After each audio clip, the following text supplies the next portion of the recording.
Last वाली class में हम लोगों ने जो है कॉमन एमिटर स्टार्ट किया था। कॉमन एमिटर में मैंने तुम लोगों को बोला था आउटपुट कैरेक्टरिस्टिक्स ड्रॉ करने के लिए। कितने लोगों ने खुद से ट्राई किया है output characteristics of common emitter? Join किया, ट्राई किया गया?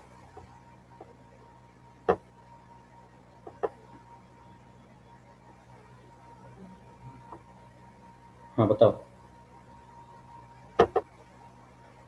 किसी ने भी ट्राई नहीं किया?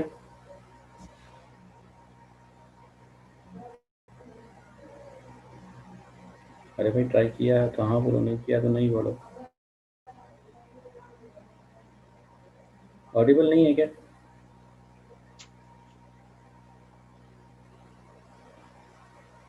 ऑडिबल है लेकिन बहुत वॉइस धीरे आ रही है। अच्छा, स्लो आ रही है क्या? स्लो है या लैग है? सर बहुत स्लो आ रही है। अच्छा, एक मिनट रुको। सर क्लियर है। बाकी लोगों को क्लियर है? Yes sir. और भी बताओ मुझे, और बाकी लोग बताओ। सर क्लियर है। अच्छा, सपना चेक करो तुम्हारे इसमें नेटवर्क इशू होगा, है ना? ठीक है, ये बताओ ट्राई किया किसी ने आउटपुट कैरेक्टरिस्टिक्स कॉमन एमिटर के लिए? Yes sir. यस सर किए। किया था। दिखाओ जरा, जिसने भी ट्राई किया है स्क्रीन ऑन करके दिखा सकते हो? किसके बीच में था? आईसी वर्सेस पीसी, है ना? यस सर सर हाँ, तो बताओ किसी ने अगर ड्रॉ किया है तो मुझे दिखाओ जरा स्क्रीन अपनी। चलो अच्छा ठीक है, ये छोड़ो मत दिखाओ, मुझे ये बताओ इस टाइप की कैरेक्टरिस्टिक्स तुमने ऑब्जर्व की होगी, ठीक है? ड्रॉ कर लो।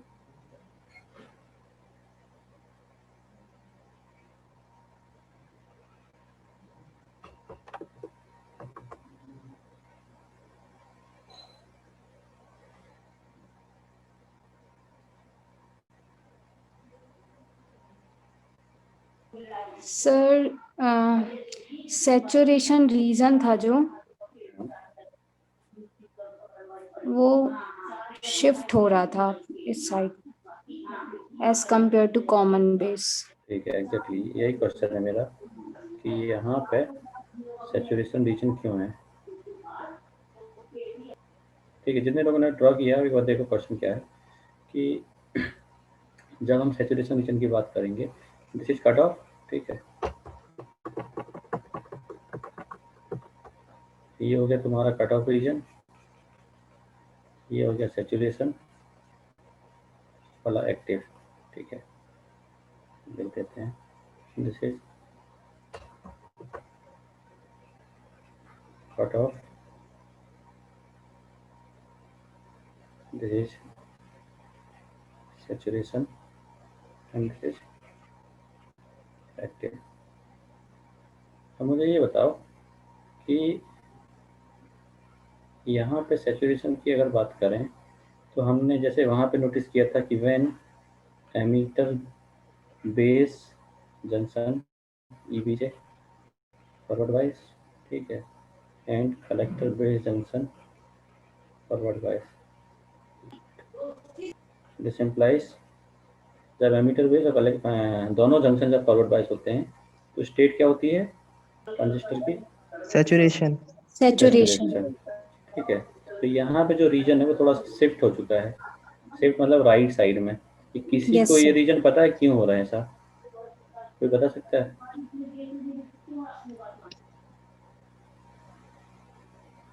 बताओ। क्योंकि VC की वैल्यू काफी कम है VB के कंपैरिजन में। नहीं, और हाँ असली से बताओ, कोई भी? सर डोपिंग के कारण। हम्म। अच्छा ये चलो ठीक है, ऐसे करोगे तो फिर मतलब बहुत सारी पॉसिबिलिटीज समझ में आएगी। ये बताओ emitter base junction forward bias कब होगा और collector base junction forward bias कब होगा बीजेटी में? अच्छा,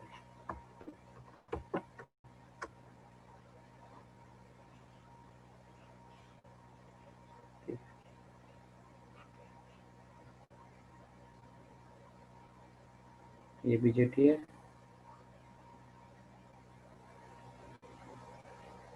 एनपीएन टाइप,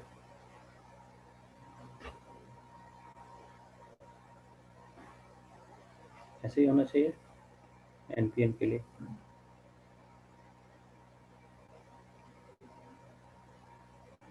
इसी स्टेट में होगा ना फॉरवर्ड दोनों, यस सर।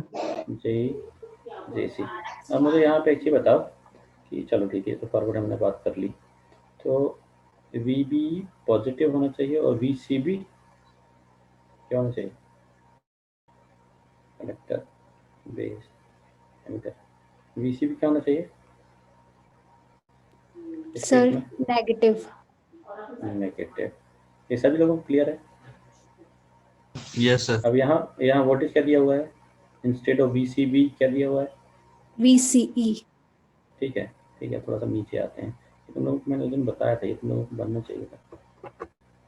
थोड़ा सा जो है जगह पर ध्यान दोगे तो बनेगा, नहीं तो मुश्किल है कुछ भी समझ में आना।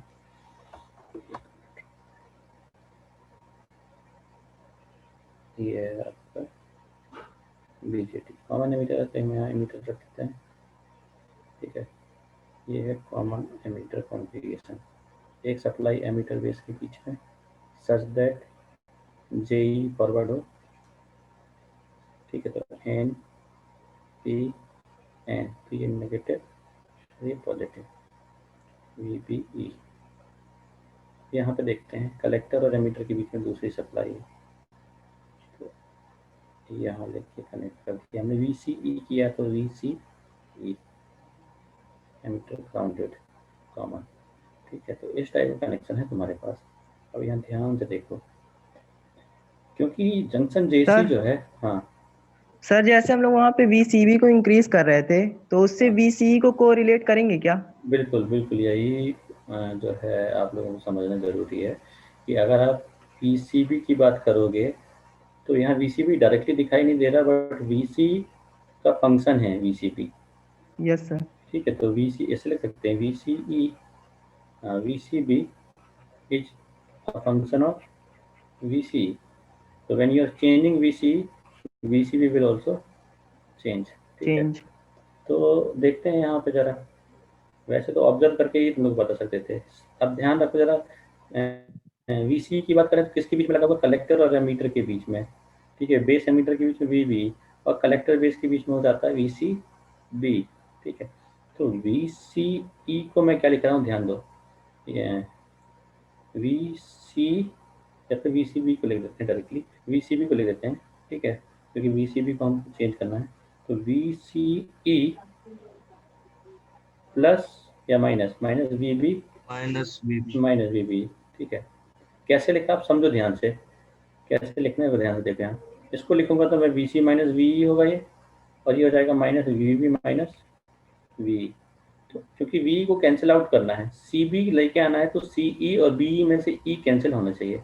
अगर यहाँ पे नेगेटिव साइन तो आएगा, ये तो हमको पता है, वी सी को लिख सकते हैं वी सी माइनस वी, और यहाँ वी बी को वी बी माइनस वी, तो ये दोनों सेम साइन है, तो आपको नेगेटिव लगाओगे तो ई और ई वाले टर्म कैंसिल हो जाएंगे, बचेगा V C minus V B. चाहो तो लिख कर देख लो कैंसिल आउट होता है या नहीं, साइन चेंज बाद में कर सकते हो। ये सभी लोगों को क्लियर है कि वी सी बी, ठीक है, ये वी सी बी को हमने दो अलग अलग वोल्टेज के टर्म में लिखा हुआ है, या यहाँ से वीसी की बात करूँ तो वो हो जाएगा वीसीबी प्लस वीबीई, जो कि बहुत नॉर्मल सिनारियो है। कैसे? एक बैटरी लगी हुई है V1, एक बैटरी लगी हुई है V2, और इसके पैरेलल में एक बैटरी लगी हुई है V3। मुझे बताओ V3 की वैल्यू कितनी होगी? कितनी होगी V3 की value? V1 sir plus V2। V1 plus V1 plus V2। V2, parallel में वोल्टेज बराबर, तो इस नोड पे जो वोल्टेज होगा ये यहाँ के वोल्टेज के बराबर होगा, दोनों के साइन क्योंकि सेम डायरेक्शन है तो सम हो गया। तो यहाँ क्या है एमीटर बेस कलेक्टर में, ये है तुम्हारा कलेक्टर, ये बेस, ये एमीटर। तो कलेक्टर एमीटर के बीच का वोल्टेज किसके बराबर होगा? Collector base plus base emitter होगा। Yes sir. तो कलेक्टर एमीटर के बीच का voltage collector base plus base emitter के बराबर होगा। यही हमने निकाला कंक्लूजन। तो यहाँ से हम लिख सकते हैं collector base voltage will be equal to collector emitter voltage minus base emitter voltage. Alternatively या तो इस अप्रोच से समझो या तो यहाँ से समझो, बात सेम ही है। ये सबको क्लियर है ना? तो यहाँ पे Yes, VCB, sir. अब मुझे ये चेक करना है कि VCE की किस वैल्यू के लिए VCB की वैल्यू क्या होगी। तो हम VBE की बात करेंगे। तो VBE क्या है बेसिकली पी एन डायोड में, सॉरी BJT में। यहाँ पे देखो VBE क्या है, बेसिकली एक जंक्शन है। ये किसके बीच का, एमीटर और बेस। तो ये PN जंक्शन है। PN जंक्शन का वोल्टेज VB जनरली कितना होता है सिलिकॉन के लिए? 0.7 0.7. 0.7। तो VCE माइनस 0.7। ठीक है, collector base voltage equal to VCE minus 0.7। अब मुझे बताओ VCE की वैल्यू अगर 0 है तो VCB कितना हो जाएगा? 0 माइनस 0.7. 0.7 माइनस 0.7। ठीक है, VCB अगर ये 0.1 है तो हाँ 0.7, तो ये माइनस 0.6। तो till 0.7, till VC equal to 0.7 की अगर मैं बात करूं तो यहाँ पे VCB कितना होगा? Negative 0। value. ठीक है, टिल यहाँ पे 0 हो जाएगा। यहाँ पे लेस देन पे VCE लेस देन पे हमेशा VCB नेगेटिव मिलेगी। और VCB नेगेटिव होने का मतलब क्या है, ये हमने यहाँ से देख लिया है। VCB नेगेटिव होने का मतलब क्या है, कलेक्टर जंक्शन की स्टेट क्या होगी, क्या होगी? Forward Forward bias. बायस। ये सबको क्लियर है? तो यहाँ पे इसका मतलब कंक्लूजन ये है कि if VC is less than 0.7, this implies VCB is negative. VCB negative, this implies collector junction forward bias। और बेस तो आपने किया ही हुआ 0.7 क्योंकि दिया है तो। एंड JE फॉरवर्ड बायस, तो इसका मतलब BJT is in saturation. Yes, sir. तो एग्जैक्टली 0.7 के लिए नहीं होता, VCE 0.3 तक या 0.2, 0.3 प्लस 0.3 प्लस 0.2, थोड़ा स्ट्रॉन्ग नेगेटिव देना होता है सैचुरेशन के लिए, इसलिए है ना। तो 0.3 दोगे तो नेगेटिव में 0.4 मिलेगा, 0.2 दोगे तो नेगेटिव में 0.5 मिलेगा। इट मीन्स कि for positive values of VCE transistor will be operating in saturation region. तो ये हम बना के देखते हैं VCE और ये IC का मतलब ट्रांजिस्टर यहाँ कहीं पॉजिटिव वैल्यू पे ही सैचुरेट हो जाएगा। तो इसलिए इस टाइप की कैरेक्टरिस्टिक दिखाई देती है। ये डिफरेंट IB के लिए है। क्लियर है सभी को? इसके बाद ब्रेकडाउन। तो ब्रेकडाउन का फंडा सेम था। Yes, sir. तो क्यों पॉजिटिव में हो रहा है, ये क्यों पॉजिटिव वोल्टेज है, बहुत स्मॉल पॉजिटिव वोल्टेज है। ठीक है, स्मॉल पॉजिटिव VCE के लिए ही सैचुरेट हो जाएगा ट्रांजिस्टर। किस में? कॉमन एमीटर मोड में। क्लियर है? सभी लोगों को ये चीज क्लियर है कि नहीं, ये बताओ पहले। Yes, sir. Clear. Yes, sir. और बाकी yes 30 sir Yes, sir. Clear है। किसी को डाउट है यस वो सर बताओ। क्लियर है। डाउट वाला कोई है? कोई भी डाउट? अब डाउट वाले बताओ, किसी को भी डाउट है क्या? आगे बढ़ें? Yes sir. ठीक है, आगे बढ़ते हैं।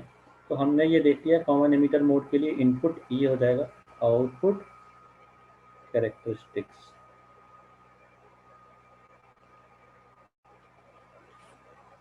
ठीक है, ये हो गया तुम्हारा आउटपुट कैरेक्टरिस्टिक्स किस मोड में? C के लिए IC वर्सेस VCE। हमने यहाँ रीजन देखिए जो मैंने इससे पहले वाले डायग्राम बनाया हुआ है। ठीक है, सैचुरेशन।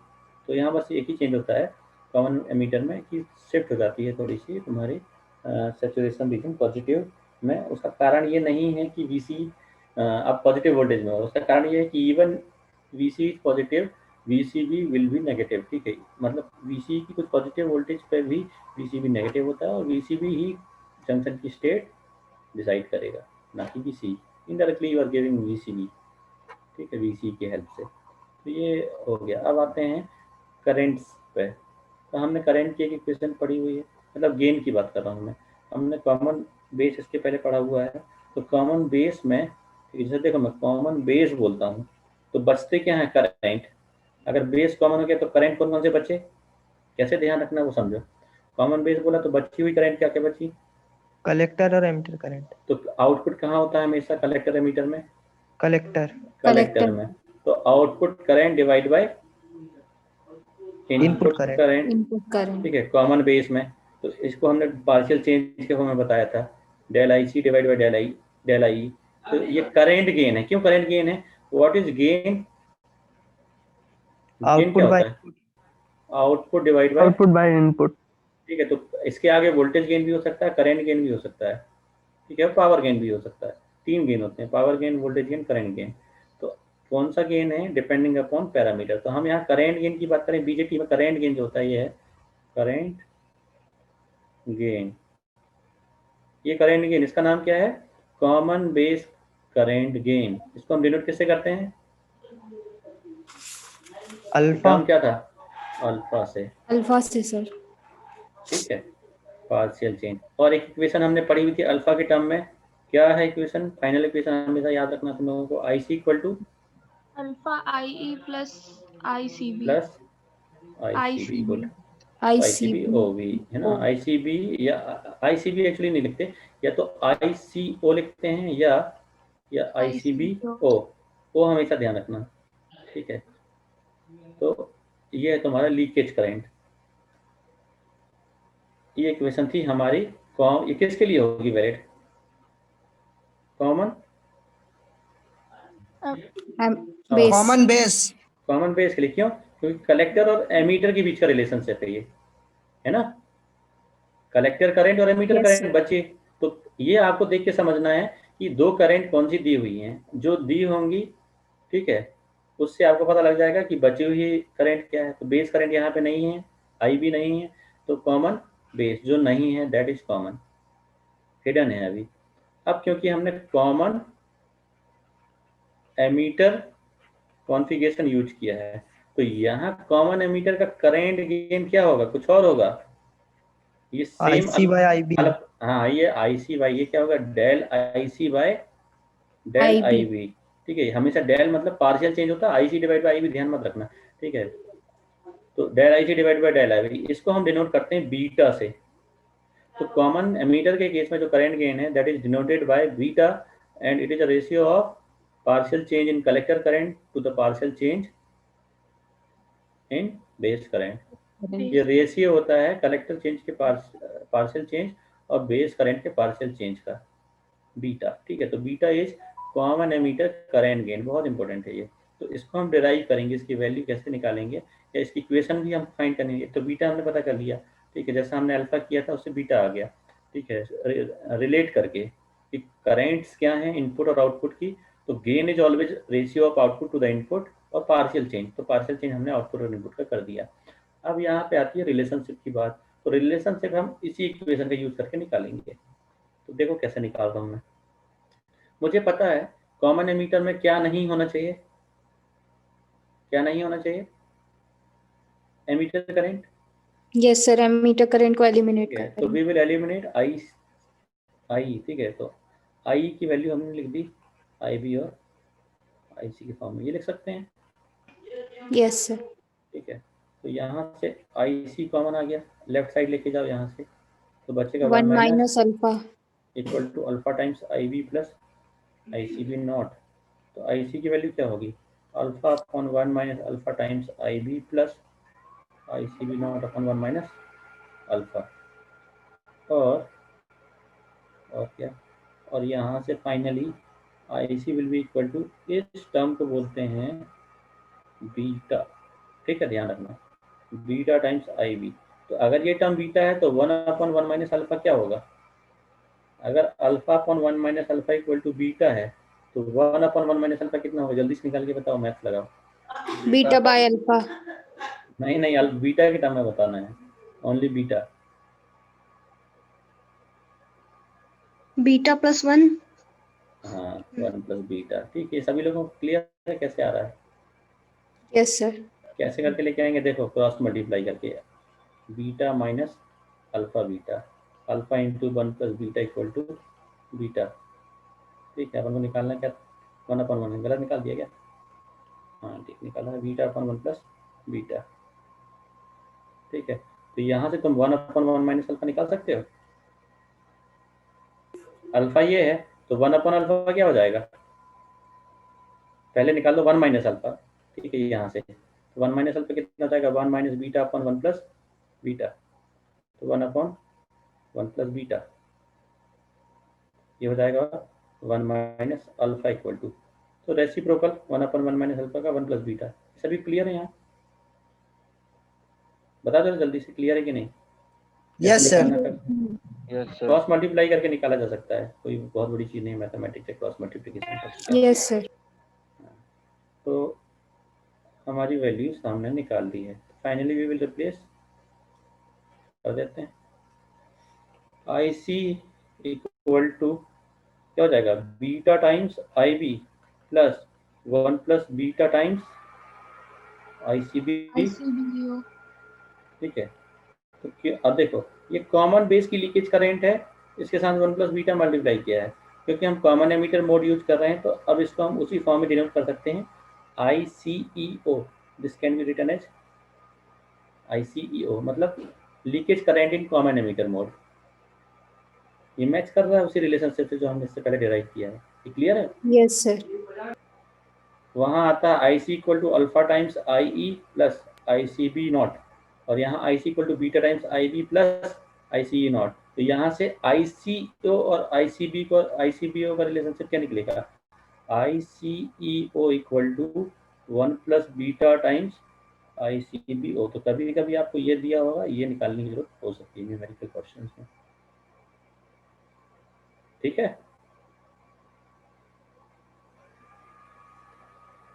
चलें आगे बढ़े, यस सर। आगे यस बढ़े। तो यहाँ मैंने तुम लोगों को कॉमन एमीटर के लिए, ठीक है, कॉमन बेस कॉमन एमीटर दोनों के लिए क्या क्या बताया है, एक बार मैं जल्दी से रिवाइज कराता हूँ। देखो, सबसे पहले हमने कॉन्फ़िगरेशन देखे कि कॉन्फ़िगरेशन मतलब कि कैसे कनेक्ट करना है इनपुट और आउटपुट को। ठीक है, कॉमन बेस में बेस को कॉमन करना है, कॉमन एमीटर में एमीटर को कॉमन करना है। फिर हमने वर्किंग क्या देखी, करेंट फ्लो जो हमने देखा हुआ था कि अगर आप जंक्शन को फॉरवर्ड करोगे, इनपुट को आउटपुट को रिवर्स करोगे तो कैसे वर्किंग होगी, और दोनों को फॉरवर्ड करोगे तो क्या वर्किंग होगी, दोनों रिवर्स होगी तो क्या वर्किंग होगी, मतलब करंट का फ्लो होगा, करंट का फ्लो नहीं होगा। तो हमने रेफरेंस लिया था फॉरवर्ड एक्टिव, वहाँ से हमने समझा कि करंट कैसे फ्लो होती है।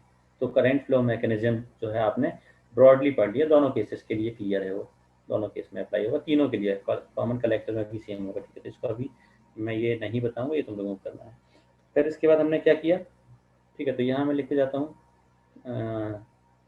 सर्किट या कनेक्शन, फिर करेंट फ्लो मैकेनिज्म। ठीक है, फिर थर्ड नंबर में हमने क्या देखा, थर्ड नंबर में हमने देखा input and output characteristics. Characteristics. फिर हमने क्या देखा, गेन। करेंट गेन को, करेंट गेन। ठीक है, एंड रिलेशनशिप, क्या रिलेशनशिप, करेंट का रिलेशनशिप। ठीक है, करेंट रिलेशनशिप। क्लियर है ये सभी लोगों को? तो आपको कोई भी कॉन्फ़िगरेशन पूछा जाए, अगर क्वेश्चन में स्पेसिफाई नहीं है, ज़्यादा मार्क्स का है, तो ये सारे पॉइंट्स आप लिख सकते हो। तुम लोगों को ये अपने लेवल पे समझना है। अगर मैं क्लास में पढ़ा देता हूँ कि मैंने क्या कंटेंट पढ़ाया और मैं उसको कैसे, मतलब आप अपने लेवल पे उसको कैसे ब्रेक करके पैराग्राफ वाइज जो है लिख सकते हो। ठीक है, circuit diagram, current flow mechanism, input output characteristics. ठीक है, तो एक्चुअली ये वर्किंग हो गया। ठीक है, ये आई वी कैरेक्टरिस्टिक्स, ये पैरामीटर्स, इसका पैरामीटर हो गया उसके। तो इतना सारा जो है इसमें कंटेंट। अब ये बुक से जो है आप हैंड रिटन नोट्स बना सकते हो, और चाहोगे तो मैं तुम लोगों को कुछ रेफरेंस मटेरियल जो है लिंक या फिर हार्ड कॉपी, सॉफ्ट कॉपी भेज दूंगा। ठीक है, पीडीएफ। तो यहाँ पे आके हमारे कॉन्फ़िगरेशंस बीजेटी के कंप्लीट होते हैं, सिर्फ बचा है कॉमन कलेक्टर। तो यहाँ मैं तुम लोगों को चीज़ बता देता हूँ, कॉमन कलेक्टर के लिए करेंट गेन होता है गामा, तो अल्फा बीटा और गामा। तो gamma is current gain of common collector. तो कॉमन कलेक्टर के लिए होगा, किसका चेंज होगा बता सकते हो? कॉमन कलेक्टर में बचा क्या, कलेक्टर करंट। तो बता दो जल्दी से क्या होगा। नहीं, कलेक्टर करंट कहाँ बचा है, बचे करंट्स क्या उनका रेशियो होगा। Delta I E upon delta I B. Good, ये होगा, ठीक है। Yes sir. तो ये ध्यान रखना है, ये हो गया तुम्हारा करंट गेन। तो इतने पैरामीटर हमारे हो चुके हैं और ये टॉपिक इतना हो चुका है। अब आगे आते हैं, थोड़ी कनेक्टेड टॉपिक है ना।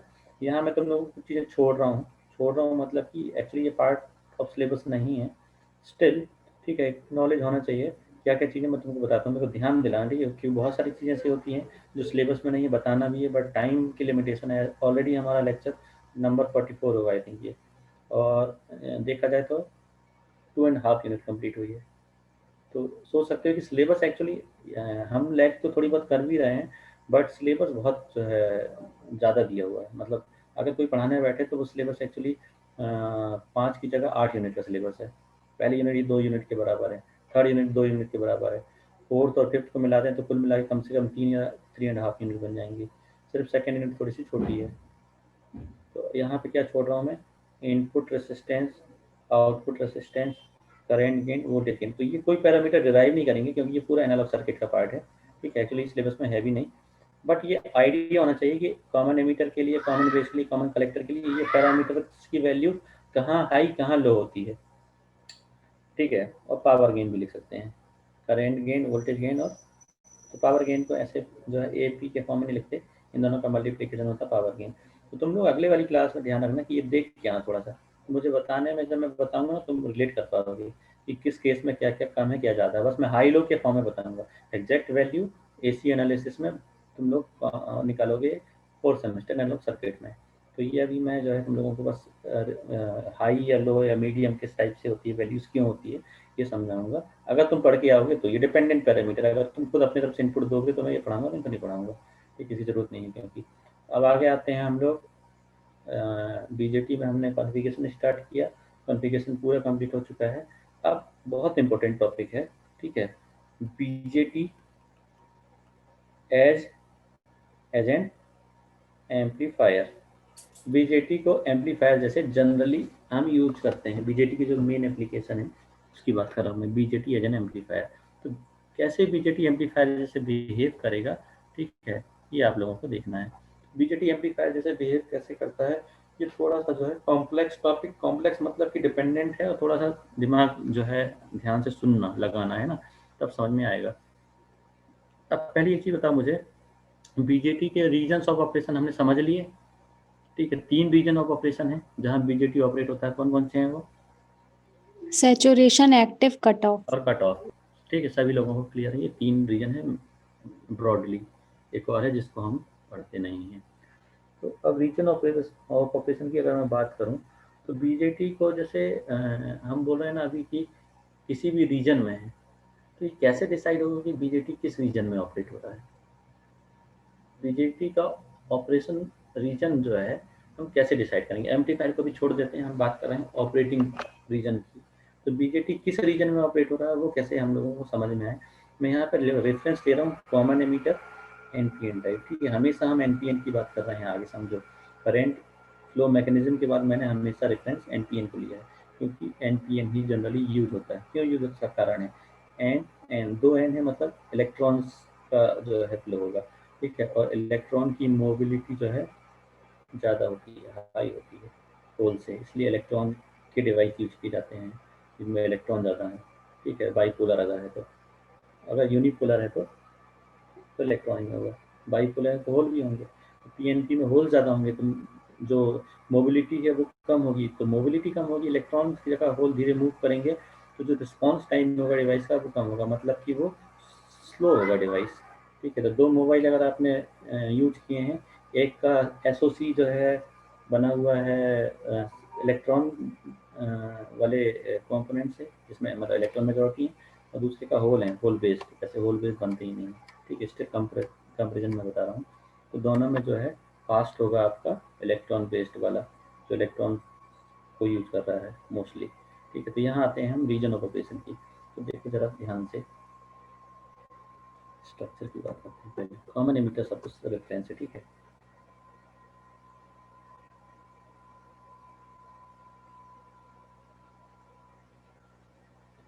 अब मैंने तुम लोगों को जो बताया हुआ था, हम लोगों ने जनरली क्या किया, कॉमन एमिटर बनाने के लिए यहाँ आए हम लोग और यहाँ हमने बना दिया बेस एमिटर। ठीक है, उल्टा बन गया, सही बना है, सही बना हुआ ये, और यहाँ कलेक्ट कर दिया कलेक्टर और एमिटर के बीच में ये VCE, और यहाँ पर गड़बड़ भी गया है, गड़बड़ हो गया, सप्लाई का जगह लगा दी,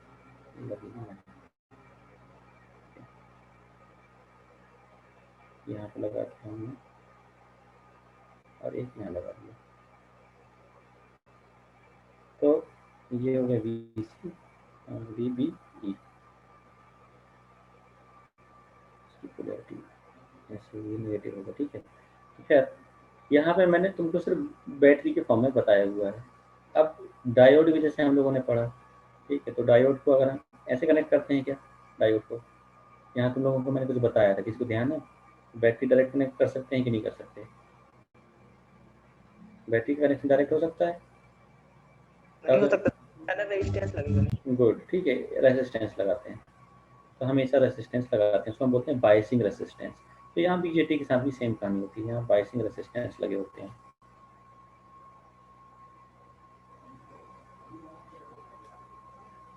बायस करने के लिए, डायरेक्ट आप वोल्टेज नहीं, क्यों चेंज करना होता है। अब देखो ये आपने जैसे ही ये कलेक्टर के साइड में लगा हुआ है तो इसको RC बोलेंगे, ये बेस के साइड में लगा हुआ है इसको RB, बेस रेजिस्टेंस और कलेक्टर रेजिस्टेंस।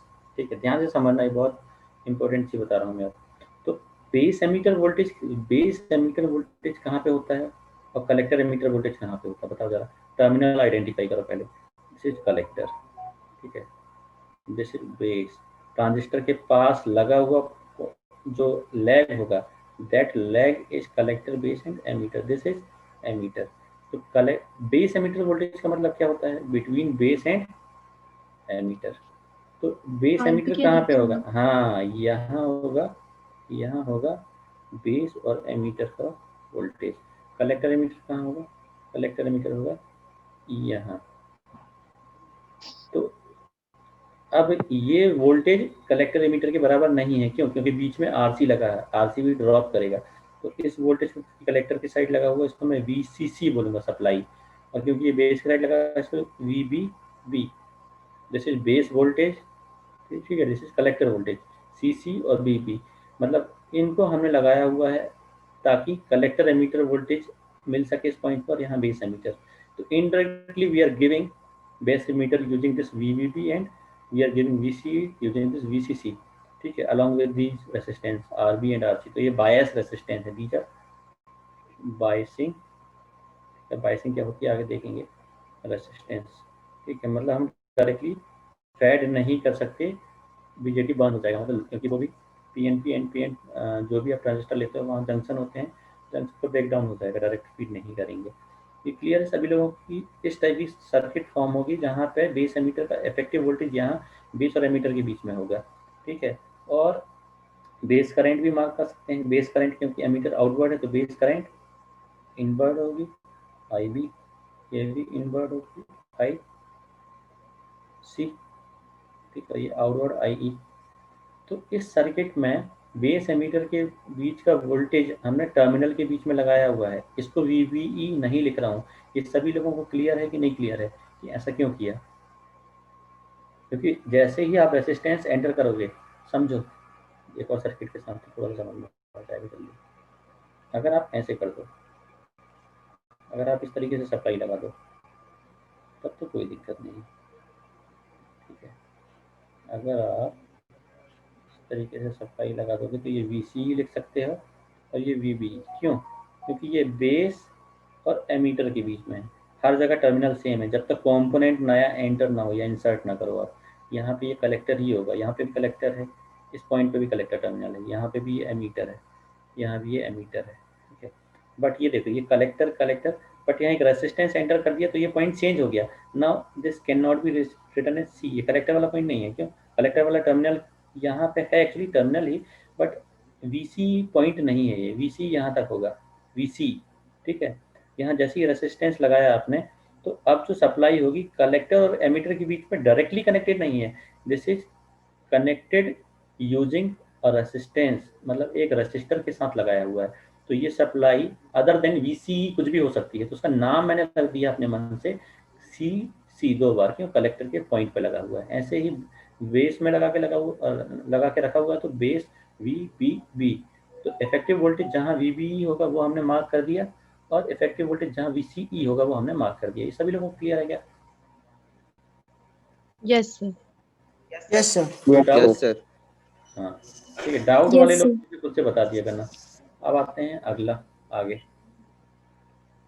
तो क्या होगा, अब अगर आपको ट्रांजिस्टर को ऑपरेट कराना है मतलब कि जो भी आप रीजन ऑफ ऑपरेशन की बात करते हैं,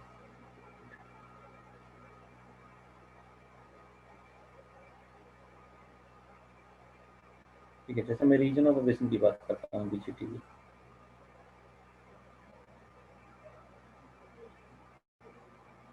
ये है तुम्हारा कैरेक्टरिस्टिक्स। तो यहाँ पे आपकी बीजेटी की ऑपरेटिंग रीजन क्या है वो हमने जैसे देखा हुआ था अलग अलग कॉमन एमिटर के लिए।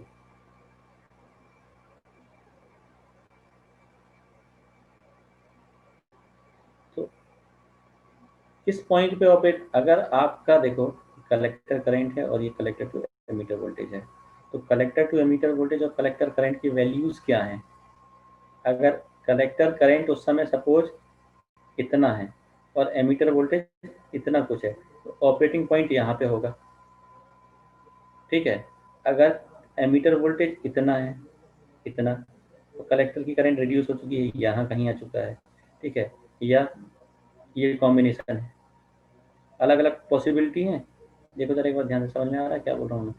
कि डिपेंडिंग अपॉन ये sets, depending upon set of VCE और IC कहीं भी ऑपरेटिंग रीजन हो सकता है, ठीक है। कहीं भी ऑपरेटिंग रीजन हो सकता है, मतलब इस पूरे कैरेक्टरिस्टिक्स में, इस पूरे, यहाँ हो सकता है, यहाँ हो सकता है, ठीक है, यहाँ बाहर भी हो सकता है, यहाँ नीचे भी हो सकता है, ठीक है, यहाँ हो सकता है, यहाँ हो सकता है, यहाँ हो सकता है, यहाँ हो सकता है। तो ये किस पर डिपेंड करेगा कि हर एक पॉइंट पे अगर आप देखोगे, हर एक पॉइंट किससे रिप्रेजेंट, इनको कैसे रिप्रेजेंट कर सकते हो? यूजिंग VCE और IC, कि VCE उस पॉइंट पे कितना है और IC कितना है। सब लोगों को समझ में आ रहा है? Yes sir. ठीक है। Yes, sir. तो हम लोग क्या करते हैं, बीजेटी को ऑपरेट करने के लिए, अब बीजेटी का यूज क्या है? बीजेटी का यूज है एम्पलीफायर के लिए मोस्टली, या स्विचेस के लिए। तो अगर मैं एम्पलीफाई करना चाहता हूँ सिग्नल, तो सिग्नल कौन सा एम्पलीफाई होता है?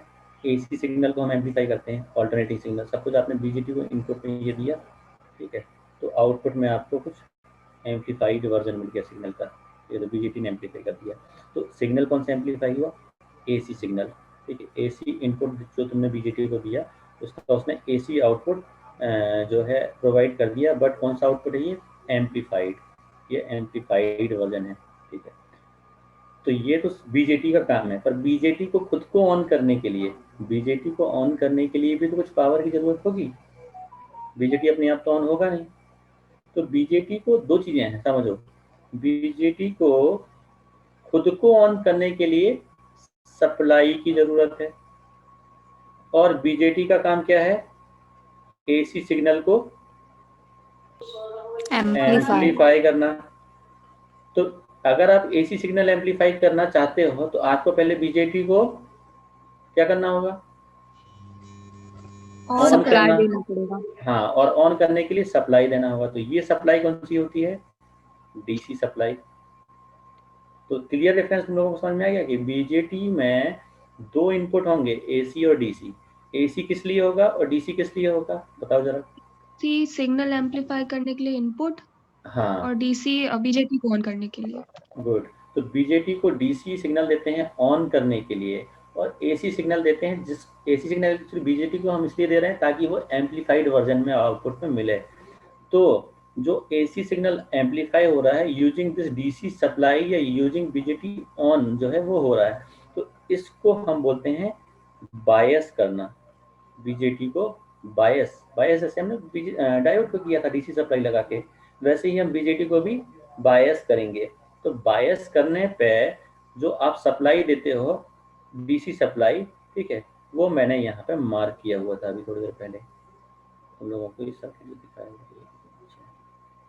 ये VBB DC दिख रहा है और ये VCC DC, ये दोनों DC वोल्टेज है। ये सभी लोगों को क्लियर है?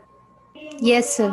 ठीक है, और इनको हम बोलते हैं बायसिंग रेसिस्टर, क्योंकि डीसी वोल्टेज डायरेक्टली फैड नहीं कर सकते तो यूजिंग रेसिस्टेंस हम फैड करते हैं। क्लियर? Yes sir. अब मैं तुम लोगों को दिखाता हूँ एसी सिग्नल के साथ। ठीक है, तो अब एक चीज और पहले यहाँ पे देख लेते हैं। ये जो मैंने बायसिंग दिया हुआ है ये एक टाइप है, मतलब बायसिंग में आप कैसे सप्लाई दे रहे हो, आपने एक सिंगल रेसिस्टेंस कनेक्ट किया है या डबल रेसिस्टेंस कनेक्ट कर रहे हैं, ठीक है, या सिंगल सप्लाई यूज की है पूरे सर्किट में, या बेस में अलग सप्लाई और कलेक्टर में अलग सप्लाई, डीसी सप्लाई अलग अलग यूज की है, तो ऐसे कॉम्बिनेशन हैं। ठीक है, इन कॉम्बिनेशन को हम बोलते हैं biasing techniques. Biasing technique syllabus का आगे वाला टॉपिक है, अभी नहीं बताऊंगा मैं, ठीक है, पर यहाँ समझ लो क्या होता है। बायसिंग टेक्निक्स का मतलब है कि आप डीसी सप्लाई और इन रेसिस्टेंस को किस तरीके से कनेक्ट कर रहे हैं, क्योंकि हर एक कनेक्शन से बीजेटी की स्टेट जो है और बीजेटी का कुछ आउटकम निकलेगा। ठीक है, वो हम आउटकम बायसिंग के टाइम में देखेंगे। तो अलग अलग तरीके जो कनेक्शन के होते हैं उसको हम बोलते हैं बायसिंग टेक्निक्स। क्लियर? तो हमारे पास बहुत सारी टेक्निक है। ठीक है, जैसे अभी हमने यूज किया है इसको हम बोलते हैं फिक्स्ड बायस, ये तुम्हारा फिक्स्ड बायस नेटवर्क है। ऐसे ही सबसे ज़्यादा यूज होता है उसको हम बोलते हैं वोल्टेज डिवाइडर बायस, वहाँ सिंगल वोल्टेज से हम डिवाइड करते हैं दोनों नेटवर्क को। यहाँ दो अलग अलग बैटरी है, इसका डिसएडवांटेज है कि आपको दो बैटरी की, क्योंकि जैसे जैसे आप पैरामीटर ऐड कर, जैसे जैसे आप कॉम्पोनेंट ऐड करोगे, जैसे आपने दो डीसी वोल्टेज यूज किए तो बीजेटी कॉम्प्लेक्स होगा, नेटवर्क कॉम्प्लेक्स होगा, सर्किट का साइज बढ़ेगा। सिंगल बैटरी से ऑपरेट हो सकता है, सर्किट की साइज छोटी हो जाएगी। तो हम चाहते हैं कि कम से कम साइज में ऑपरेट करें। तो जैसे जैसे इवॉल्व हुई टेक्निक जो है मतलब टेक्निक्स, ठीक है, या टेक्नोलॉजी, वैसे वैसे अच्छे अच्छे नेटवर्क जो है ऑल्टरनेटिव्स मिले। तो जनरली ये तो यूज नहीं होता है। ठीक है, हम आगे देखेंगे। आते हैं वापस यहाँ पे। तो आपको यहाँ पे ये ध्यान रखना है कि डीसी इनपुट होगा एक और एक एसी इनपुट होगा। अब मैं दोनों को एक साथ बना रहा हूँ क्योंकि दोनों एक साथ लगाए हुए होते हैं, पर दोनों का काम अलग अलग है। तो कॉमन एमिटर के लिए देखते हैं। ठीक है, ऊपर मैंने तुमको एक बायस दिखाया, अब नीचे मैं दूसरा बायस दिखाता हूँ ताकि थोड़ा सा बायसिंग के टाइम में आसानी से समझ में आए। ठीक है,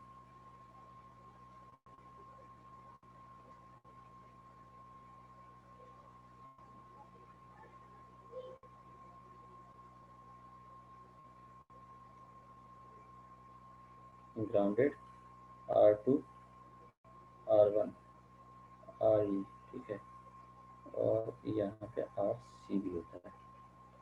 ठीक है, इसको हम बोलते हैं वोल्टेज डिवाइडर बायस।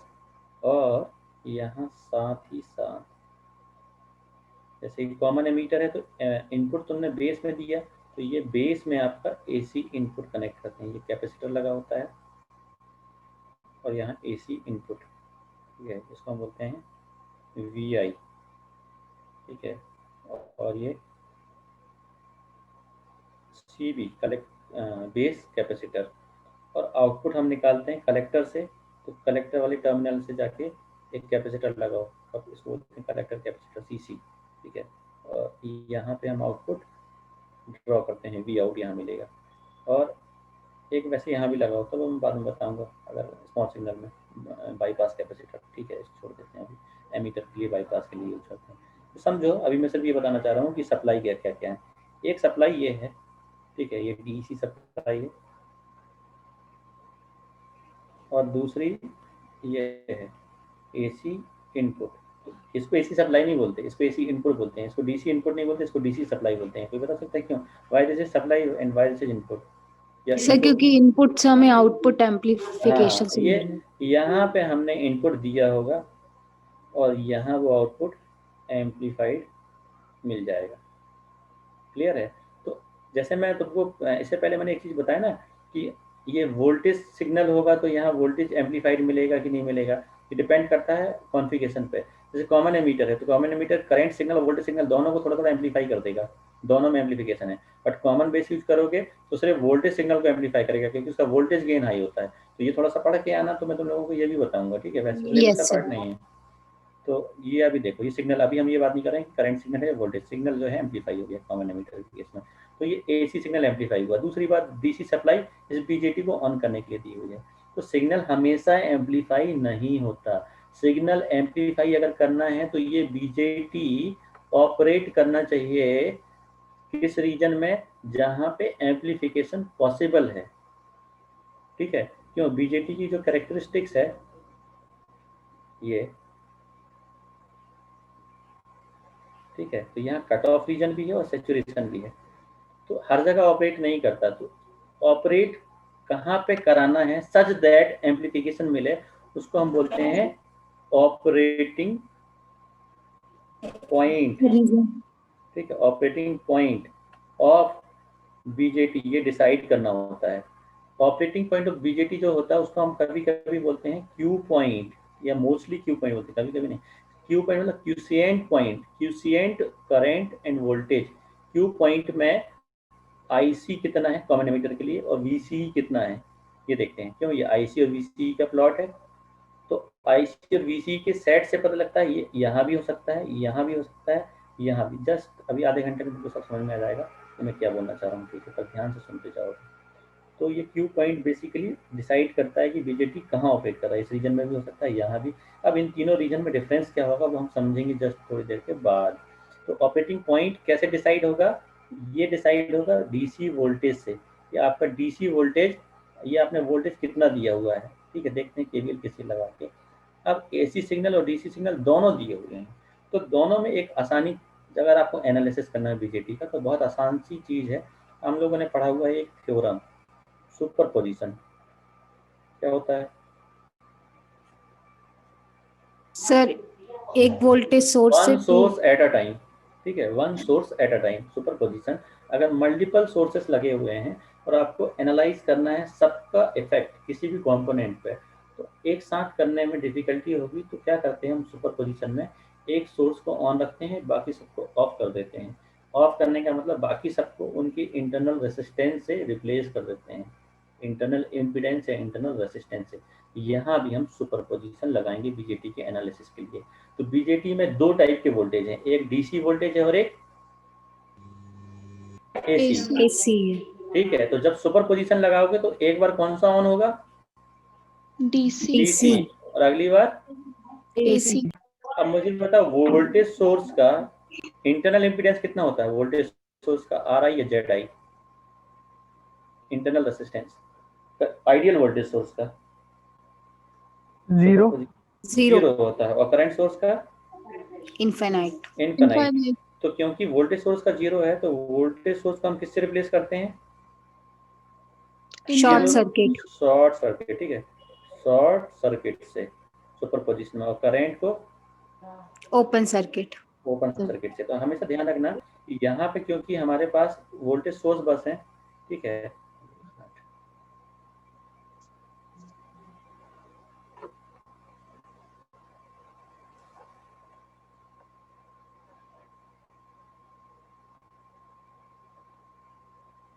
क्योंकि हमारे पास यहाँ वोल्टेज सोर्स बस है तो हम वोल्टेज सोर्स की बात करेंगे। तो one source at a time की अगर मैं बात करता हूँ तो वन सोर्स में आपका जो वोल्टेज सोर्स है, एक बार डीसी सोर्स शॉर्ट होगा और एक बार एसी शॉर्ट। AC source. ठीक है,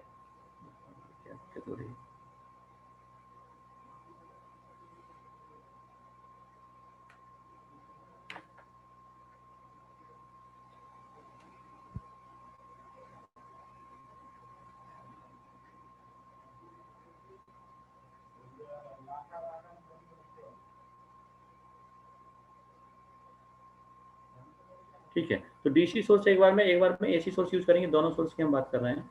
तो डीसी सोर्स जब यूज करेंगे तो एसी शॉर्ट हो जाएगा, और एसी यूज करेंगे तो इनको हम बोलते क्या है, ध्यान से समझो। इसको हम बोलते हैं, एक बार जब डीसी को देखोगे तो हम बोलेंगे डीसी एनालिसिस।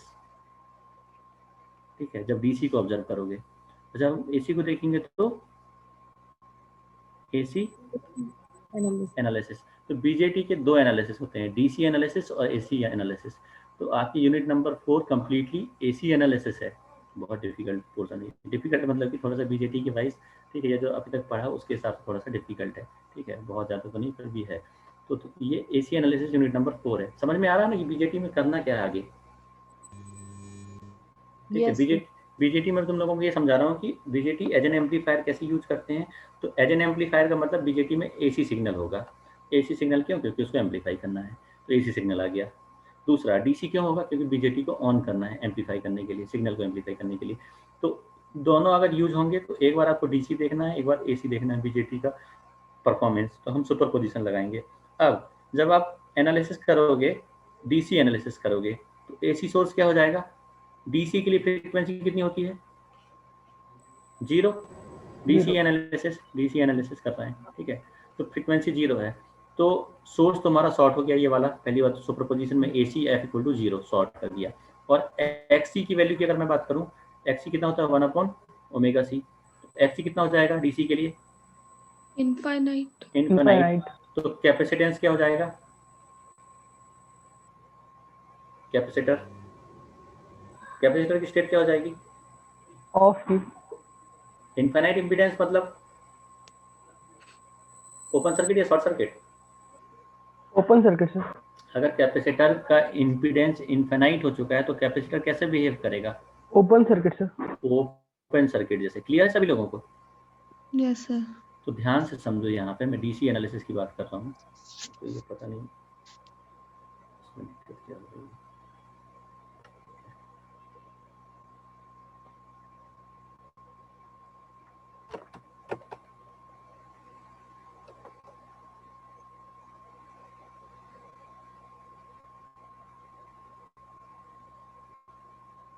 यहाँ पे जो बीजेटी है, इस बीजेटी में ये वाला कैपेसिटर क्या हो जाएगा डीसी एनालिसिस में?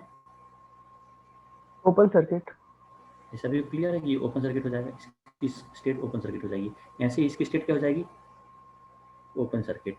तो मैं तुमको इक्विवेलेंट सर्किट बताता हूँ कि अगर आप डीसी एनालिसिस करते हो तो बीजेटी में फाइनली क्या बचता है। बीजेटी में फाइनली, ठीक है, फिक्स्ड बायस की अगर मैं बात करूँ, फिक्स्ड बायस में जो सर्किट होगा, ठीक है, फिक्स्ड बायस का सर्किट फाइनली बीजेटी में सिर्फ डीसी सोर्स और डीसी रेजिस्टेंस बचेगी। यहाँ पे एक आरबी, यहाँ वीबीबी, ठीक है, यहाँ एक एसी से इनपुट लगा होगा और जो तुम्हारा कैपेसिटर है, ठीक है, यहाँ अलग से एक टर्मिनल ये आगे जो लगे होंगे, क्योंकि कैपेसिटर ओपन हो गया तो पूरी की पूरी आर्म खत्म हो गई यहाँ से, ठीक है। तो ये तुम्हारा बच गया वीबी और ये हो गया तुम्हारा आरबी। ऐसे ही यहाँ पे आरसी और वीसीसी, वीसीसी और आरसी, ठीक है, और ये ग्राउंडेड। तो ये फाइनल सर्किट होगा, ये होगा डीसी एनालिसिस। अब डीसी एनालिसिस क्यों करते हैं और एसी एनालिसिस क्यों करते हैं समझो। क्योंकि बीजेटी के ऑपरेटिंग रीजन की अगर मैं बात करूं, ये वीसी और आउटपुट जो रीजन है, आउटपुट जो कैरेक्टरिस्टिक्स है, यहाँ पे रीजन ऑफ ऑपरेशन क्या होगा वो डिपेंड करेगा क्यू पॉइंट से। अब उसको मैं क्यू पॉइंट बोल रहा हूँ, ठीक है, जो पॉइंट ऑफ ऑपरेशन है, तो वो क्यू पॉइंट कहाँ पे है। तो हम लोग क्या करते हैं, बीजेटी का एक तो कैरेक्टरिस्टिक्स हमको पता है, अब हम एक लाइन ड्रॉ करते हैं, ठीक है, इस टाइप की लाइन होती है। इस लाइन को हम बोलते हैं लोड लाइन, ठीक है, लोड लाइन। क्योंकि हम डीसी के लिए कर रहे हैं तो उसको बोलते हैं DC load line. DC load line क्या बताता है कि अगर आप ये आर, लोड मतलब कि रेसिस्टेंस, ठीक है, इन आर को चेंज करोगे एक बार आउटपुट में और एक बार इनपुट में, तो ये चेंज करने से, आर को चेंज करने से ऑपरेटिंग पॉइंट कैसे चेंज होगा, देखते हैं कैसे चेंज होगा, ठीक है।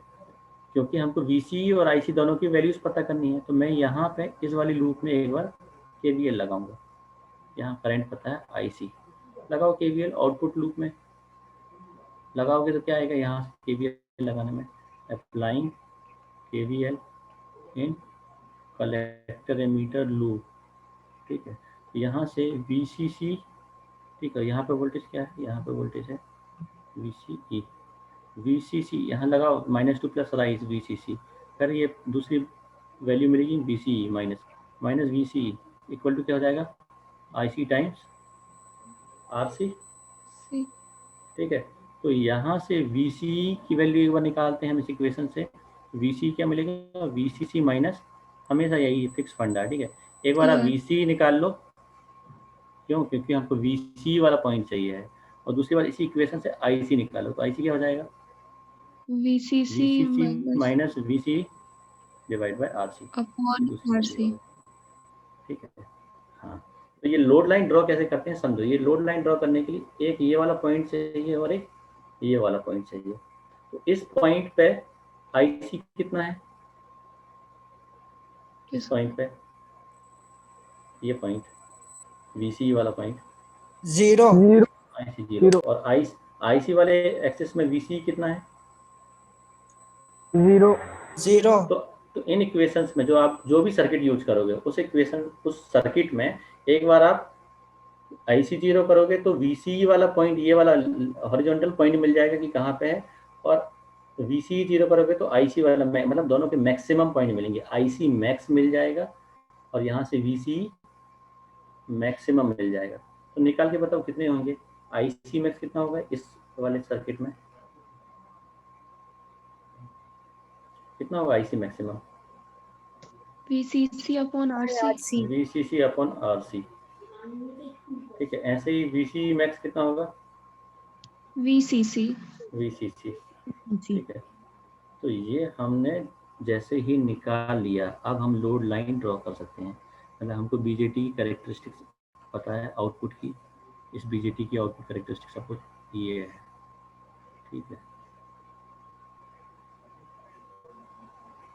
ये अब मैंने जैसे ही पॉइंट निकाले दो, ठीक है, जैसे ही मैंने 2 पॉइंट निकाल लिए मैक्सिमम के, सपोज ये है मैक्सिमम पॉइंट कलेक्टर करंट का आईसी मैक्स, ये पता लग जाएगा क्यों, क्योंकि वीसीसी आपने सप्लाई दी हुई है और आरसी की वैल्यू आपको पता है, तो आईसी मैक्स पता लग गया।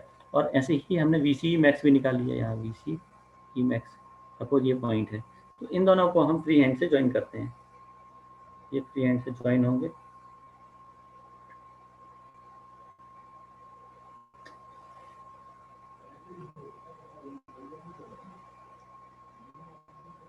ये जो है तुम्हारा पॉइंट कनेक्ट हो जाएगा फ्री हैंड से, इन दोनों को ज्वाइन कर दिया। तो यहाँ पे आपका बीजेटी ऑपरेट होगा इस लाइन पे, ये लोड लाइन है, मतलब अगर आप चेंज करोगे आरसी या किसी भी, तो इसी लाइन के अलॉन्ग आप मूव कर पाओगे। इस पूरे रीजन में आप यहाँ से लेके इसके बीच में ही मूव कर सकते हैं, क्योंकि ये लोड का वेरिएशन है। आरसी को आप जैसे जैसे चेंज करोगे तो ये आईसी मैक्स वाला पॉइंट चेंज होगा, नीचे आएगा नीचे आएगा, तो हर एक पॉइंट को आप ज्वाइन करोगे तो ये आपको कॉम्बिनेशन मिलेंगे। क्लियर है? तो ये एक्चुअली ये लोड लाइन है, इस लोड लाइन का हम एनालिसिस करते हैं। तो यहाँ क्यू पॉइंट कहीं भी हो सकता है, ऑपरेटिंग पॉइंट यहाँ पे। हाँ, ये लोड लाइन इसलिए क्योंकि आरसी को चेंज कर रहे हैं। आरसी और वीसीसी दो पैरामीटर तुम्हारे पास, एक ये है और एक ये है। ठीक है, तो एक बार वीसीसी चेंज करोगे, एक बार आरसी चेंज करोगे, दोनों हमारे कंट्रोल में है। तो आरसी जब एक मिनट, जब आप वीसीसी चेंज करोगे, ठीक है, ये वीसी है और ये आईसी है, जब आप वीसीसी चेंज करोगे तो आप यहाँ हॉरिजॉन्टली मूव कर पाओगे, और आरसी चेंज करोगे या वीसीसी चेंज करोगे तो वर्टिकली मूव कर पाओगे। तो आईसी मैक्स चेंज करने के लिए आप इन दोनों में से कोई भी चेंज कर सकते हो, जनरली आरसी चेंज करते हैं, और वीसी मैक्स चेंज करने के लिए हम सप्लाई चेंज करते हैं। तो आप through out this point move करोगे, ऐसे ही यहाँ मूव करोगे। तो जो डिफरेंट पॉइंट हैं उनको हमने ये कनेक्ट किया हुआ है, ठीक है, फ्री हैंड से। तो इस लाइन को हम बोलते हैं डीसी लोड लाइन। हाँ, अब बताओ क्या पूछ रहे हो सर? क्यू पॉइंट कहाँ होगा सर ग्राफ में? हाँ, आप क्यू पॉइंट इनके बीच में कहीं भी हो सकता है। तो मैं अगर बात करता हूँ बीजेटी को एम्पलीफायर जैसे अगर यूज करना है तो कहाँ होना चाहिए, ये समझना है हमको। तो अभी तक मैंने तुम लोगों को क्यू पॉइंट का एग्जैक्ट कहाँ होना चाहिए ये नहीं बताया है। क्या बताया है वो फिर से रिवाइज करते हैं। हमने स्टार्ट किया था बीजेटी एज एन एम्पलीफायर से, थोड़ा ऊपर जाते हैं, ठीक है, क्योंकि एक साथ चीज़ें आ रही हैं, थोड़ा सा कन्फ्यूजन होगा। ठीक है, देखते हैं बीजेटी एज एन एम्पलीफायर में हमने क्या क्या देख लिया अभी तक। बीजेटी को एज एन एम्पलीफायर यूज कर सकते हैं ये, ठीक है। तो जैसे ही मैंने कहा BJT as an amplifier use कर सकते हैं, तो मैंने तुम लोगों को बताया कि आपको बीजेटी को अगर एम्पलीफायर जैसे यूज करना है तो एम्पलीफाई किस सिग्नल को करोगे, एसी सिग्नल को, और एसी सिग्नल को एम्पलीफाई करने के लिए देना क्या होगा, डीसी सप्लाई। तो मैंने तुम लोगों को यहाँ पे सप्लाई समझाया, बेसिकली बायसिंग समझाई मैंने यहाँ कि आपको 2 सप्लाई की जरूरत होगी, ठीक है, क्योंकि आपको इनपुट को भी ऑन करना है, फॉरवर्ड बायस करना है जंक्शन को। तो दोनों जंक्शन की स्टेट, क्योंकि रीजन ऑफ ऑपरेशन तीनों पॉसिबल हैं, अगर आपने एक को फॉरवर्ड कर दिया दूसरे को रिवर्स कर दिया, तो अगर ये सप्लाई चेंज हो गई तो स्टेट चेंज होगा जंक्शन का, तो आपको ये सप्लाई देनी होगी। तो ये सप्लाई बताई और साथ साथ रेसिस्टेंस बताए। तो हमने इसको बोला कि ये बायसिंग नेटवर्क है पूरा का पूरा। तो डिफरेंट टाइप की बायसिंग नेटवर्क होते हैं, वो एक अलग टॉपिक है, ठीक है। तो बीजेटी को बायसिंग की जरूरत क्यों हुई ये समझाना था यहाँ। बायसिंग की जरूरत इसलिए हुई क्योंकि बीजेटी को ऑपरेट कराना है किसी एक पॉइंट पे जहाँ पे वो एम्पलीफायर के जैसे बिहेव करेगा। तो वो जो रीजन होगा उस रीजन पे रखने के लिए बीजेटी को हमने इसको बायस किया है, और बायसिंग नेटवर्क ऐसा लगाया हुआ है कि हम उस नेटवर्क से क्यू पॉइंट को फिक्स कर सकें, चेंज कर सकें। क्लियर है पहली चीज। तो डीसी नेटवर्क का काम क्या है, बीजेटी को ऑन करना और क्यू पॉइंट को सेट करना जहां पे भी हम चाहते हैं। तो डीसी जो नेटवर्क होगा उसमें आप रेसिस्टेंस को और सप्लाई को चेंज करके ऑपरेटिंग पॉइंट को चेंज कर सकते हो। तो सप्लाई जनरली जो है चेंज की जाती है, वीसीसी ट्यून किया जाता है, सो दैट आपका, और ट्यूनिंग रेसिस्टेंस मतलब आप पोटेंशियोमीटर लगा के आरसी भी चेंज कर सकते हैं। तो इन दो चीज़ों को चेंज करके आप जनरली क्यू पॉइंट चेंज करते हैं। ये पॉइंट समझ में आ गया कि आपका बीजेटी हर जगह एम्पलीफायर जैसे बिहेव नहीं करेगा। अभी थोड़ी देर बाद पूरा और क्लियर होगा डायग्राम से, ठीक है। तो यहाँ पे हमको बाइसिंग की जरूरत क्यों पड़ी, बीजेटी को एम्पलीफायर वाले रीजन में ऑपरेट कराने के लिए, दूसरी चीज क्यू पॉइंट को सेट करने के लिए। अब मैंने यहाँ तुमको वही क्यू पॉइंट को बताया अलग अलग तरीके से। फिर मैंने तुम लोगों को बताया कि बीजेटी को डीसी हमने इसलिए दिया। अब एसी को कैसे देते हैं, कहाँ देते हैं, वो समझाने के लिए मैंने तुमको एक अगला सर्किट बताया हुआ है।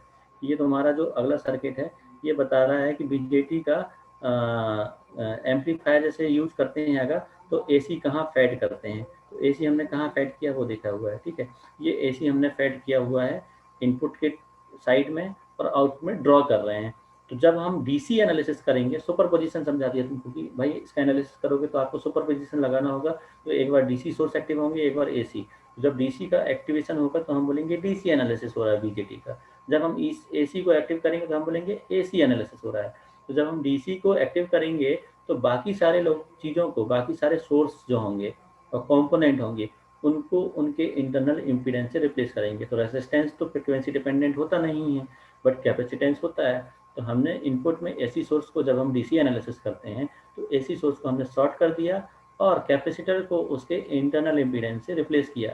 क्योंकि कैपेसिटर डीसी के लिए ओपन सर्किट के जैसे बिहेव करेगा, क्योंकि वो इन्फिनाइट इम्पीडेंस ऑफर करता है।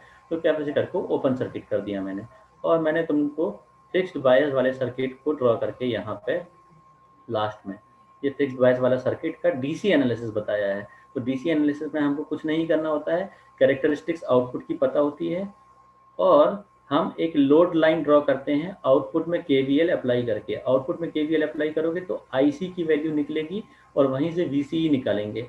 तो वीसीई के मैक्सिमम पॉइंट और आईसी का मैक्सिमम पॉइंट दोनों को फ्री हैंड से ज्वाइन कर दो। निकालने के लिए जहाँ पे आईसी मैक्स निकालोगे वहाँ वीसीई जीरो होगा, जहाँ वीसीई मैक्स निकालोगे वहाँ आईसी। क्यों? क्योंकि वाई एक्सिस में एक्स जीरो होता है और एक्स एक्सिस में वाई जीरो होता है। क्लियर है यहाँ तक? Yes sir. सभी सभी को क्लियर है ना? Yes sir. सर अब आते हैं आगे। ये हो गया तुम्हारा यहाँ तक का एनालिसिस। अब जो है बीजेटी तुम लोगों को मैंने क्यू पॉइंट की बात करते हैं, ठीक है। तो basically along this line Q point कहीं भी जो है शिफ्ट हो सकता है। देखो शिफ्ट होने से जो है कैसे एम्पलीफिकेशन चेंज होगा। अब मैं तुमको 3 रीजन में समझाता हूँ। एक यहाँ सेंटर में, लोड लाइन के सेंटर में, एक एकदम नीचे और एक एकदम ऊपर, ठीक है। ये 3 रीजन है। यहाँ हम इनपुट अप्लाई करेंगे। तो मैं फिर से इसको ड्रॉ कर लिखूंगा या फिर यहीं पे देखते हैं। ये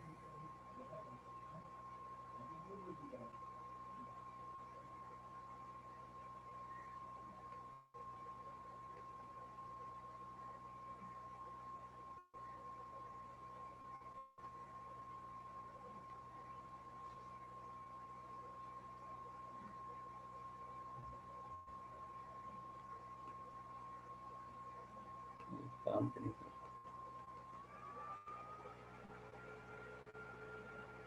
चलो इसे फिर से ड्रॉ कर लेते हैं फिर से।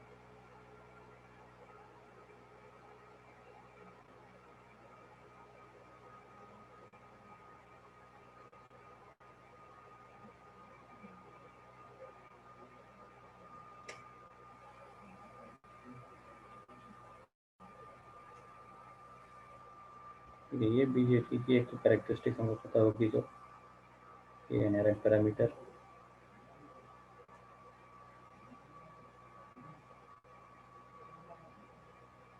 अभी हम ब्रेकडाउन जो है यहाँ पे मैं बना रहा हूँ क्योंकि हमको रीजन ऑफ ऑपरेशन समझना है, जहाँ बीजेटी एम्पलीफायर के जैसे बिहेव करेगा, आईसी वर्सेस वीसी। और यहाँ हमें लोड लाइन सब कुछ ये ड्रॉ कर लिया है, ये आपका लोड लाइन है, ये आईसी मैक्स का पॉइंट है, ये वीसी मैक्स का पॉइंट है, ये है वीसी मैक्स। वैसे तुम लोगों का वेकेशन चल रहा है, ठीक है, बट मैं क्लास दे रहा हूँ क्योंकि सिलेबस बहुत पीछे है, छुट्टियाँ हैं अभी, तो कल भी होगी क्लास, ध्यान रखना। सपोज पहला वाला पॉइंट है क्यू पॉइंट, यहाँ पे सेंटर में हमने रखा हुआ है कैरेक्टरिस्टिक्स के, ठीक है। तो देखो यहाँ और दो और पॉइंट हमने ले लिए हैं, एक हमने लिया हुआ है ये एक्सट्रीम और ये एक्सट्रीम, ठीक है। अब सपोज मेरे इनपुट सिग्नल का स्विंग जो है, ये तुम्हारा अगर रीजन ऑफ ऑपरेशन है, क्यू पॉइंट है, तो यहाँ ये रेफरेंस पॉइंट होगा, ठीक है।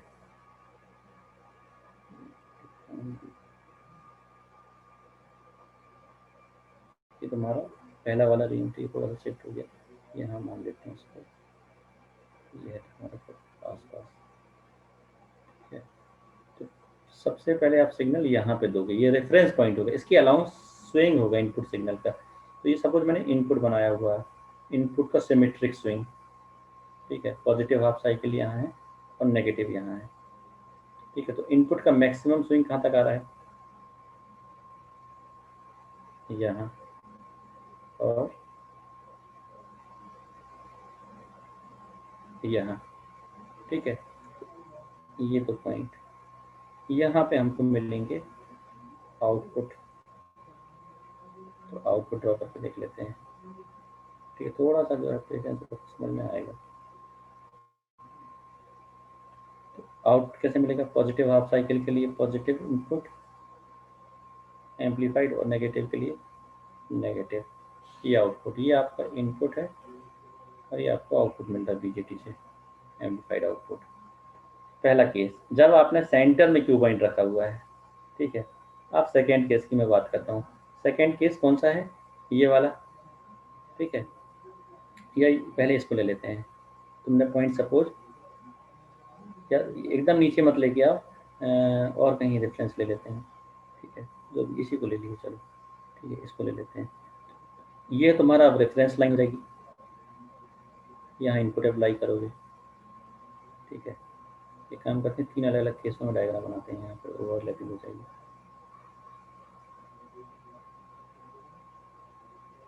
ये ऐसे ड्रॉ करना होगा कैरेक्टरिस्टिक्स,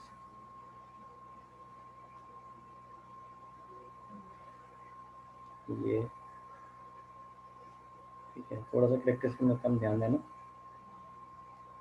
ये एंड में ज्वाइन करके बना रहा हूँ जल्दी जल्दी, ठीक है। रीजन ऑफ ऑपरेशन बनाना, बीसी और आईसी, फिर से हम लोड लाइन की बात करते हैं। अब सपोज ये कहीं यहाँ पे है, ठीक है, ये वाला केस लेते हैं, थोड़ी सी अंडरस्टैंडिंग ज़्यादा अच्छी होगी इसमें। ये हो गया, तो ये रेफरेंस लाइन होगी, इसी के अलावा हम इनपुट अप्लाई करेंगे, ये हो गया तुम्हारा इनपुट, क्योंकि ये ऑपरेटिंग पॉइंट है, ठीक। तो यहाँ तुमने इनपुट अप्लाई कर दिया, ये इनपुट तुमने अप्लाई किया, ये इनपुट अप्लाई किया, ठीक है। इक्वल होंगे, सिमेट्रिक सिग्नल होगा, ये हो गया इनपुट सिग्नल। अब इसके अलावा मिलेगा आउटपुट, ये रेफरेंस और स्विंग के अकॉर्डिंग सब कुछ यहाँ तक है आपका रीजन, ठीक है।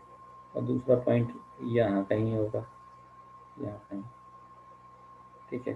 लेकिन बीजेटी इसके नीचे, इस पॉइंट के नीचे, ये तुम्हारा कट ऑफ का रीजन है, यहाँ करंट 0 है, ठीक है। तो ये तुम्हारा कट ऑफ वाला पॉइंट मैंने बना दिया। अब हम ड्रॉ करते हैं वेव फॉर्म। तो आउटपुट मिलना चाहिए था तुम लोगों को इसी के साथ, यहाँ पे जैसे इनपुट मिला है, यहाँ से कुछ इस तरह का आउटपुट मिलना चाहिए।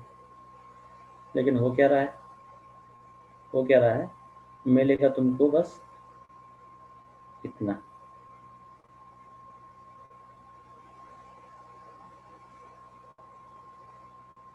तो यहाँ पे पूरा मिल जाएगा।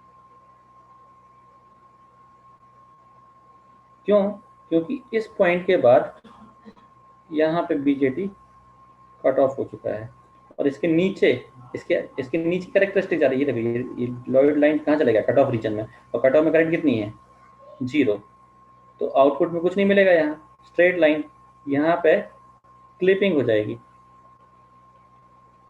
क्लिपिंग, इसको हम बोलते हैं कट ऑफ क्लिपिंग। क्लियर है? Yes sir. अब देखो इसमें, यस सर।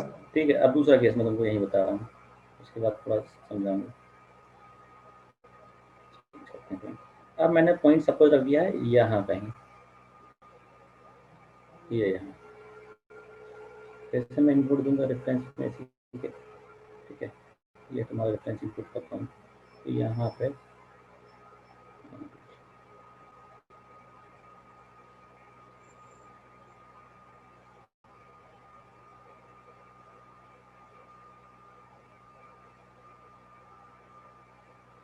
ये इनपुट दिया, तो रेफरेंस इनपुट के अकॉर्डिंग ही आउटपुट भी मिलेगा। यहाँ आउटपुट मिलेगा, सपोज वो पॉइंट स्विंग यहाँ से यहाँ होगा।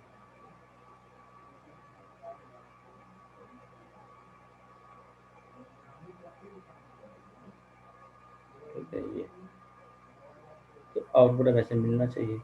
देखते हैं क्या मिलेगा। पॉजिटिव हाफ साइकिल यहाँ से तो मिल जाएगी, ठीक है। अब यहाँ इस पॉइंट के बाद यहाँ पे बीजेटी का कैरेक्टरिस्टिक्स का और लोड लाइन का जो इंटरसेक्शन है, अब इसके आगे हमको मिल नहीं रहा। यहाँ पे बीजेटी क्योंकि सेचुरेट हो चुका है, ठीक है, तो ये सेचुरेशन रीजन है, ये पूरा सेचुरेट हो चुका है। तो यहाँ पे सेचुरेशन होना मतलब इसके बाद करंट फिक्स हो जाती है। तो यहाँ क्या होगा अब इसके आगे नेगेटिव हाफ साइकिल की अगर हम बात करें तो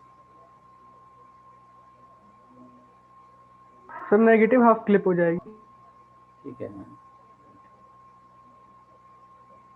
इसमें तो यहाँ पे जो है क्लिपिंग फिर से होगी, ठीक है, इससे ड्रॉप होगा, ऐसा मिलना चाहिए था, बट क्योंकि सैचुरेट हो चुका है यहाँ ट्रांजिस्टर, ठीक है, इस रीजन में, देखो जहाँ ये इंटरसेक्शन है, तो यहाँ पे आपकी कैरेक्टरिस्टिक्स फिर से सैचुरेट हो जाएगी। यहाँ तक तो मिलेगा, यहाँ पे सैचुरेशन हो चुका है, ठीक है। तो अगेन क्लिपिंग, बट इस बार किसके कारण हुई है? सैचुरेशन के कारण। तो ये सैचुरेशन क्लिपिंग होगी, एक बार कट ऑफ क्लिपिंग होगी। तो क्या होता है कि बीजेटी में जब हम डीसी लोड लाइन बनाते हैं तो जो मैक्सिमम ऑपरेटिंग पॉइंट है वो कहाँ से कहाँ के बीच में होना चाहिए? ये सैचुरेशन से कट ऑफ के बीच में। अगर इनके बीच में ऑपरेट हो रहा है तब तो ठीक है, अगर थोड़ा सा सैचुरेशन की साइड ज़्यादा चला गया या कट ऑफ की साइड ज़्यादा चला गया और सिग्नल का स्विंग जो है, समझो क्या बोला मैं, जैसे मैंने ये कट ऑफ के सैचुरेशन के पास रखा हुआ है ये पॉइंट, और सिग्नल का स्विंग जो है सैचुरेशन तक है या सैचुरेशन से ज़्यादा है, अगर यहाँ तक स्विंग होता तब तो बात ठीक थी, ठीक है, ये सॉरी इस पॉइंट तक यहाँ तक स्विंग होता सिग्नल का तब तो ये कंट्रोल कर लेता, बट क्योंकि सिग्नल का स्विंग ज़्यादा है, तो जब सिग्नल का पीक टू पीक स्विंग ज़्यादा है तो ये किस पॉइंट पे, तुम बताओ तुम लोग किस पॉइंट पे होना चाहिए जिससे हम इंश्योर हो जाए कि डिस्टॉर्शन मिनिमम होगा? ये एक पॉइंट है, एक ये पॉइंट है। अगर मैं ज़्यादा लेफ्ट में लेके जाता हूँ तो यहाँ वाला पॉइंट ये क्लिपिंग हो जा रही है ये। अगर मैं ज़्यादा राइट लेके जाता हूँ, मतलब नीचे लेके आता हूँ, तो ज़्यादा अप में सैचुरेशन क्लिपिंग, ज़्यादा डाउन में कट ऑफ क्लिपिंग। तो मुझे इंश्योर करना है अगर, ठीक है, सेम चीज़ को, तो मैं अपना ऑपरेटिंग पॉइंट कहाँ रखूँ? सर इन दोनों पॉइंट के मिडल में। इन दोनों पॉइंट के एग्जैक्टली सेंटर में, एग्जैक्टली सेंटर में। तो Q point must be at exactly center of DC load line, ठीक है। तो जो हमने पहला वाला केस ये पढ़ा हुआ, देखो ये देखता,